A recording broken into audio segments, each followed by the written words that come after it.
How to log in FNB app. Welcome to the channel and let's start with a video.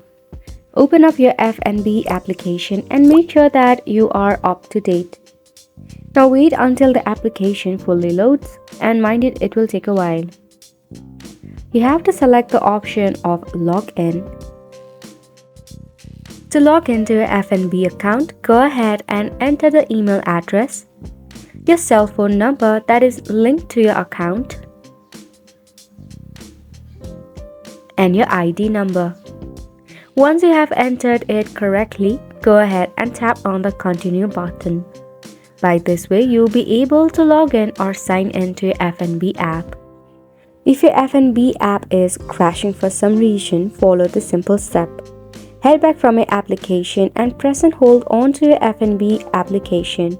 Tap on App Info, force stop your application and go to Storage and Cache, then tap on Clear Cache. Once it is done, now open up your Play Store or App Store. Search for FNB. Tap on the application, and if there is an update, leave it for an update or uninstall the application and reinstall it once again. And that's a wrap for this video as well. Thank you so much for tuning in.